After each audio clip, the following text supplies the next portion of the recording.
होना चाहिए, ब्राह्मण ही होना चाहिए। वेद शास्त्र विशुद्ध कृतः, वेद शास्त्रों में पारंगत होना चाहिए कि कोई व्यक्ति कोई प्रश्न करे, उसके जीवन का मार्गदर्शन हम कर सके। तो जब वेद हम पढ़ेंगे, पुराणों को पढ़ेंगे, तभी तो मार्गदर्शन करा पाएंगे।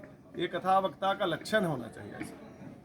अच्छा, आपने कहाँ से प्रशिक्षण लिया? प्रशिक्षण हमने वृंदावन से, श्रीनाथ जी का आश्रम है वृंदावन धाम, बाकी बिहारी रोड पे, मेन रोड पे। तो श्रीनाथ जी का जो आश्रम है, विद्यापीठ है, हमने वहीं से शिक्षा ग्रहण किया।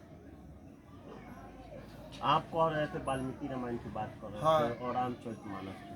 हाँ, देखिए वाल्मीकि तो रामायण और रामचरितमानस में अंतर ये है, दोनों कैसे अलग है? अलग इसलिए है, देखिए वाल्मीकि रामायण वाल्मीकि जी ने लिखा, जो संस्कृत में लिखा है, और उसको पढ़ना विद्वानों की भाषा है। जिसके पास संस्कृत का ज्ञान है वही व्यक्ति वाल्मीकि रामायण को समझ सकता है। रामचरितमानस गांवई भाषा में, अवधी भाषा में लिखी हुई है, इसलिए इसको कोई भी समझ सकता है। पर देखिए दोनों रामायण जो है, ये दोनों कठिन है।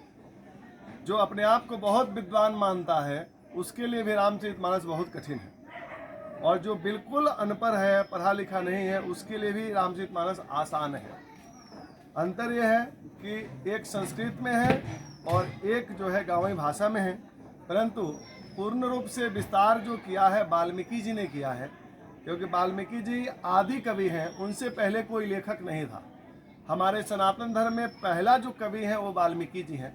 इसलिए स्पष्ट रूप से राम जी के चरित्रों को उन्होंने कह दिया, रामो विग्रहवान धर्मः, राम जी साक्षात धर्म के मूर्ति हैं, और राम जी ने जो किया है वो सब कुछ धर्म है। राम जी का खाना पीना, सोना, बैठना, बात करना, ये सब कुछ धर्म के अनुसार है।